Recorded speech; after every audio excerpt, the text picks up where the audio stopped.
ادب خدمت همه بینندگان محترم. خیلی خوش آمدید به این ویدیو.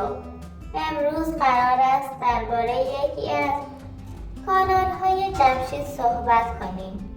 موضوعی که خیلی ها در پیام‌ها از من خواسته بودند توضیحش دهم. در این ویدیو برخی از دروغ‌ها و صحنه‌سازی‌های جمشید و حاتم را با هم مرور می‌کنیم. مواردی که در ظاهر ساده به نظر می‌رسند، اما وقتی دقیق نگاه می‌کنیم می‌بینیم پشت هر کدامشان یک داستان ساختگی و حساب شده وجود دارد.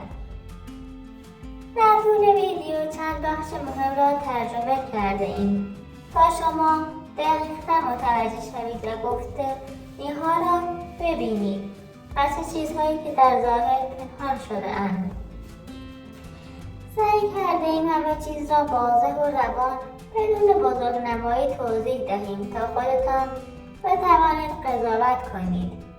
در ادامه به صحنه‌هایی اشاره می‌کنیم که در آنها واقعیت با چیزی که در ویدیو نشان داده شده کاملا متفاوت است. از هماهنگی پشت پرده گرفته تا نقش‌هایی که برای جذب بازی و درآمد کانال ساخته شده. هدف ما تخریب کسی نیست. هدف این است که واقعیت را همانطور که هست نشان دهیم. پس اگر به دنبال حقیقت پشت این ویدیوها هستید، اگر می‌خواهید بدانید کدام بخش‌ها واقعی هستند و کدام‌ها فقط نمایش است، تا پایان همراه ما باشید. و مثل همیشه حضور و حمایت شما باعث می‌شود بتوانیم این مسیر را ادامه دهیم. برویم سراغ ترجمه این ویدیو و این ویدیو را نقد و بررسی کنیم.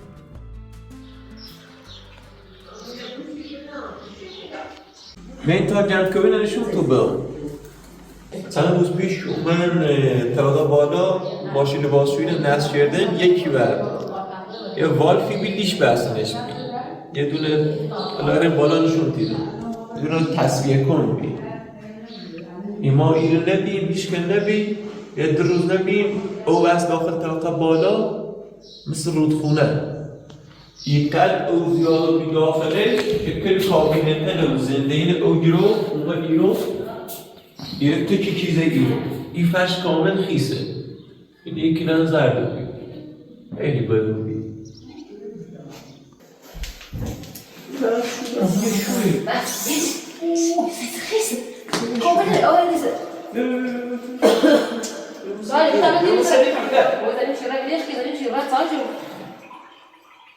Entra, beleza, não era?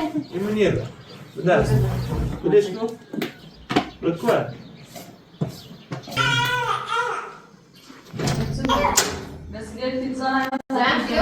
نه چی خدا بیام نه چی؟ زن فیلم بچرسیم بیا حتما فیلم ده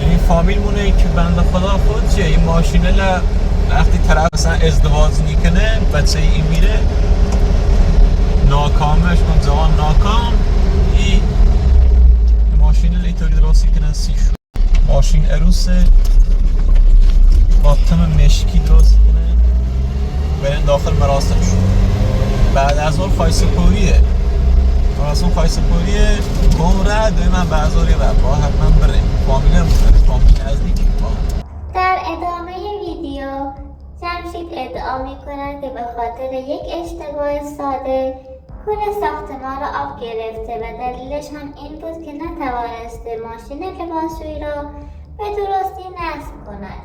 اما واقعیت اینجاست که این خانواده هر ماه درآمد دلاری دارند و طبق گفته‌های خانواده و خودشان بیش از 10,000 دلار در ماه به دست می‌آورند. با چنین درآمدی طبیعی است که انتظار برود برای نصب یک وسیله حساس از یک نصاب حرفه‌ای کمک بگیرند. اما جمشید مثل همیشه اما رفتار همیشگی را نشان می‌دهد. او خسیس است، بیمیلی به خرج کردن و ترجیح داد نمایش را خودش درست کند. طبق این نمایش خودش ماشین لباسشویی را درست کند. مانند پدر که همیشه کمترین هزینه را میدهد اما بیشترین داستان را میسازد.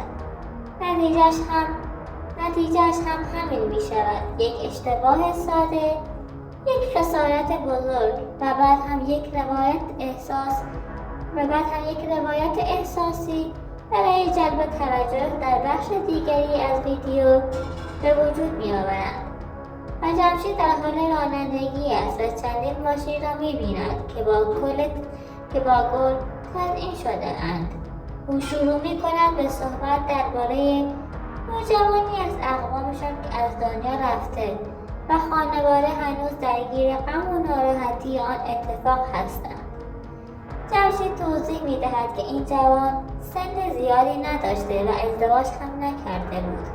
به همین دلیل طبق یک رسم قدیمی در میان برخی اقوام لور وقتی جوانی در سن پایین از دنیا می رود ماشین‌ها را مانند ماشین عروس و داماد تزئین می کنند تا نشان دهند او هنوز در ابتدای مسیر زندگی بود و فرصت‌های زیادی پیش رو داشته است. او اشاره می کند که اختلافات خانوادگی از قبل وجود داشته و همین باعث شد این پسر خودکشی کند.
خیلی اعصابم خورده، خیلی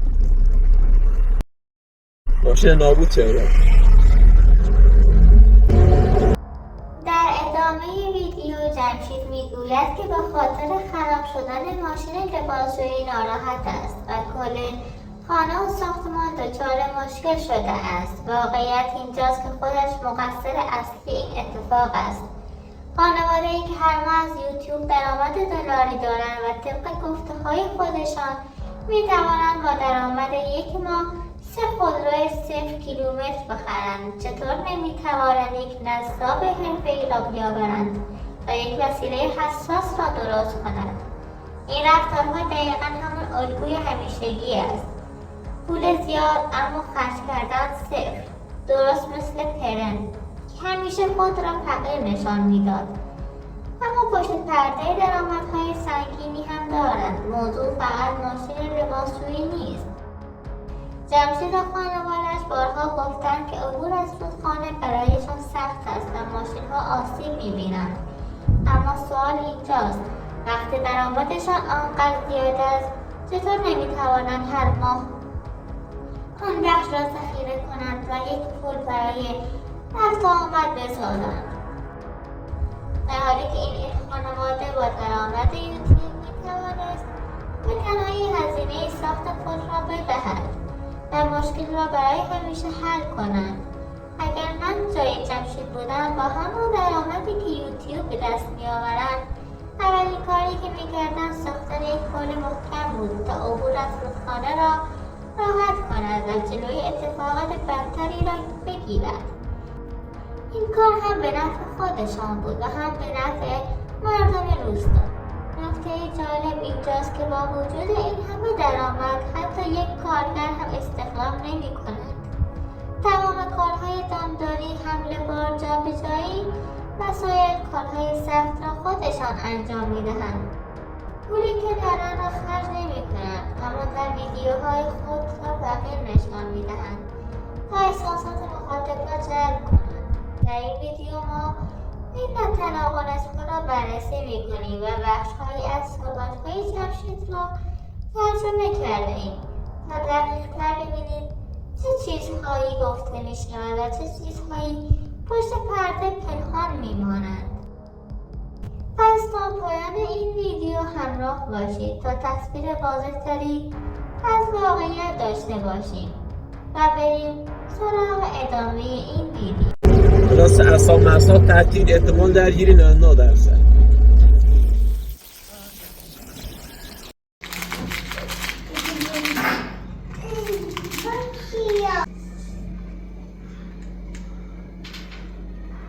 پس چه نگاه میکنید؟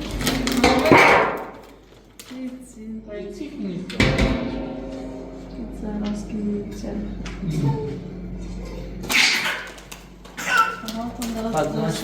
Aşıklanat söyledi. وقتی مگه با کلا این تام جوابمو به من نگم Söyle tamam o define baktı. Söyle. تو نگم سوالتی با برنتشون نیست Dua baba. ولی خب از این خیلی باید مصمم بیایی. ما را به در خزانه میرم. اشرف رو به حاتم میگوید چه زمانی میخواهی زن بگیری؟ کارها چطور پیش میرود؟ و حاتم هم با همون حالت خجالتی نمایشی جواب میدهد والا داریم مدام رفت و آمد میکنیم تا رضایت عروس خانم را جلب کنیم. اما واقعیت اینجاست که این صحنه از پایه و اساس دروغ است.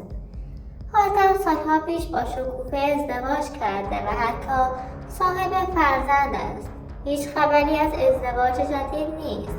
هیچ مراسمی در کار نیست و هیچ عروس خانمی وجود ندارد و این خیالی بیش نیست و این یک نقشه برای جذب بازدید بیشتر است.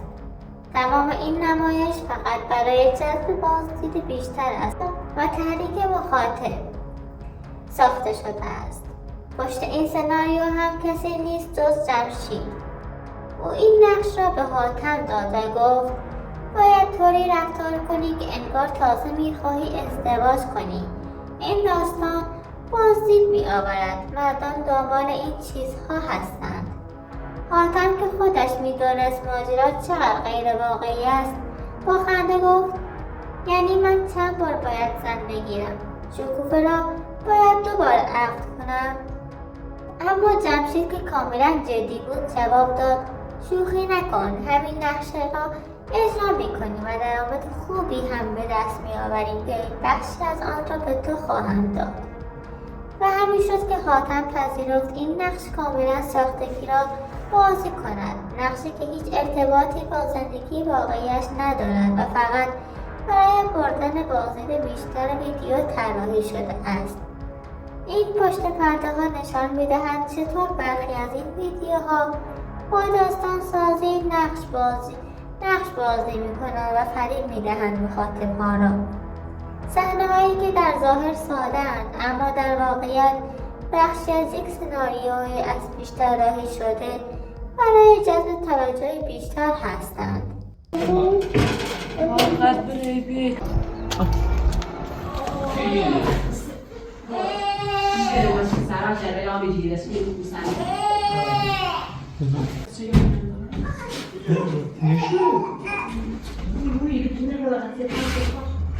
اسپانیش که میگه خوش بگو.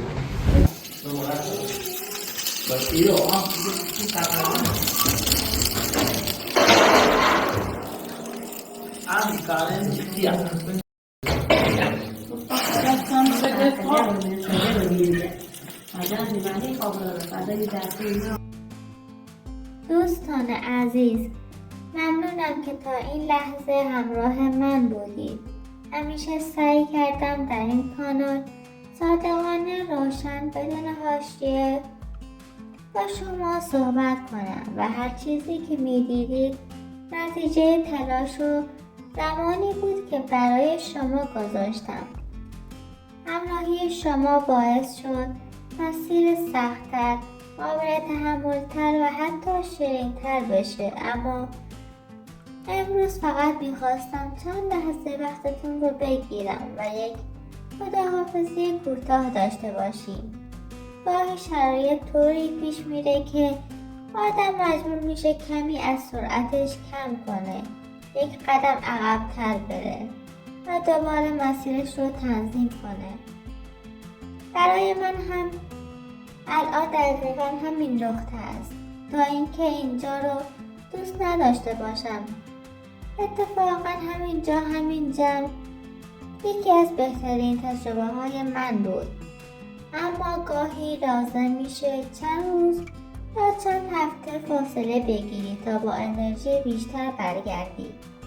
از همه شما که همیشه با کامنت ها، لایک ها و پیام های پرمحبتتون دلگرمم کردی سپاسگزارم. اگر پیشنهادی دارید، اگر دوست دارید کانالی رو بررسی کنم یا با موضوعی رو براتون نقد کنم، حتما توی بخش کامنت ها برای من بنویسید. تا ویدیوی بعدی، خدا نگهدار.